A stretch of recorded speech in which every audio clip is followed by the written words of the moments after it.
My hair fell out like the leaves did during the fall and winter seasons, except there was no springtime here. No regrowth, no blooming, just dry and barren like the desert itself. Yet, there was an oasis hidden within this wasteland, and it helped me to grow as a person. Hi, my name is Kamren Washington Richards, a 16-year-old Philadelphia boy fighting within himself to be happy with who I am. I've lived in 3 different states. My life was very sheltered, so learning experiences have been a hard lesson for me. In my opinion, it's deemed me to be soft, weak, and naive in people's eyes, but that'll never be the truth. I've come from a rough patch in life, and I don't think that most people can relate to my situations. You see, it's hard to explain to someone that you lost your hair due to stress at the age of 8. This hair loss is called alopecia areata, or patchy hair loss. My mom began to date a man from Baltimore, but things were hectic to constantly travel back between 2 different states, so after 2 years of dating, the two began their happy life in Maryland, and I was dragged along with it. We moved to Parkville, a Baltimore county within Maryland. Parkville was predominantly white, yet there were black people here and there. Then I went to Seven Oaks, and this is where most of my problems began. Seven Oaks was predominantly white. Black students knew nothing about hip-hop culture, nor did they know even certain stories, like the Princess of Martinique from African culture. And even during our Black History Month, which was in February, we watched Our Friend Martin on the last day of the month to honor it. My mom moved so quickly without noticing the fact that she had left our whole support system in Philadelphia. But I had no choice but to go, so it was out of my power. Then we decided that I continued to go there.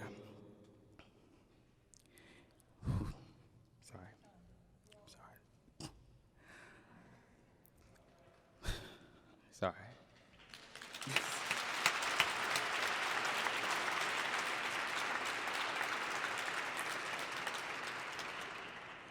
You see, my immediate family wanted my life to be full of opportunities, away from the ghettos of the city. So in turn, we moved to the county, where it would be considered safe. But it wasn't safe at all. My stepdad made it even worse. His name was D'Artagnan, yet we called him D. You see, he was pretty cool at first, but then I began to hate him a lot. He left me at home a lot, saying, "Oh, he'd be fine," or "When I was a kid, this is what I went through." "But you're supposed to be a dad, D," my mom say. "How are you going to be here if you can't take care of him?" My mom ended up buying me food and games to help me get through my days at home by myself, and I put on a few pounds. D would say I was a punk and I was babied. He's a grown man. He doesn't need that much attention. But I wasn't a grown man at all. I was just a little boy. I tried to find comfort in making friends, but this made it even worse. The neighborhood kids were fake and phony. One time I tried to start up a game of manhunt and they all left me outside. When I went to go hide, they all went home. I asked, where did they go? But then I noticed that everybody ran home and they stayed inside for the rest of the day. Then, one time, I tried to go outside and join in on one of their games and they all left again. I asked, where are you going? I thought we had something going on. I thought you were playing. And they said, oh, well, it's time for us to go in, or the usual.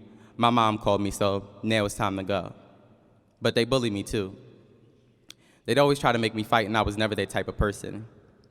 I was too friendly to make a threat or even stand up for myself. But school was the worst. I attended Seven Oaks, and it was genuinely the worst. I was considered the problem child of elementary school. You see, everyone was against me, so I felt alone every day. Even when I would look to my principal for help, she would turn me down. I felt like I was in her class all the time. I felt like I was always in her office for the wrong reasons, yet whenever I needed her help, she was never there. She had a need help box in her office, and when I put my paper in, it was never answered. This was only for students who needed her specific attention.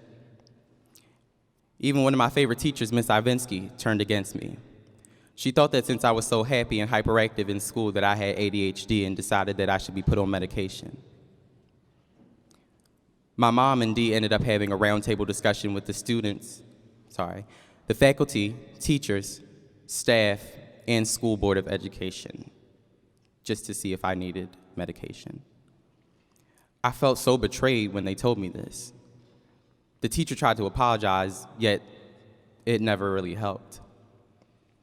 I felt really alone at times because I didn't have the support system that I was looking for in people. At that moment, I felt like crying would help me feel better and it calmed me down in parts. And sometimes it just helped me throughout my days. I felt like a burden to the world, so I decided to try and hang myself.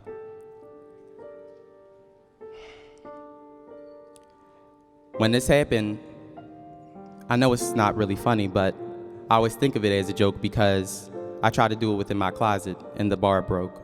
So I laughed afterwards. But it really wasn't a joke.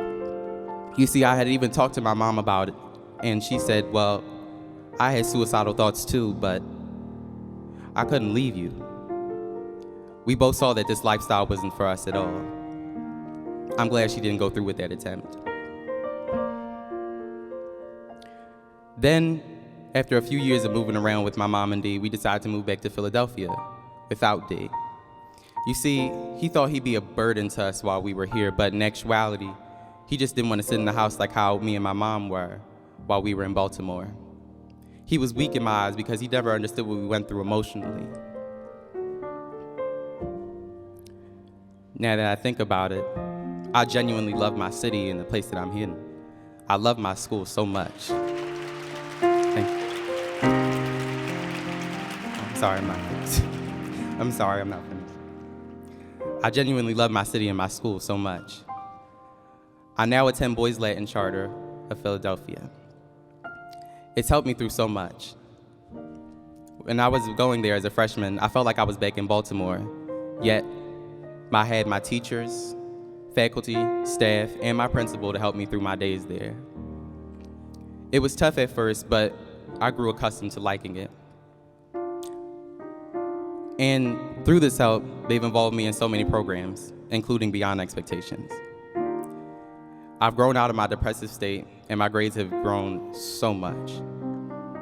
A lot of doors have opened up for me, and now I'm ready to take on the world. Thank you.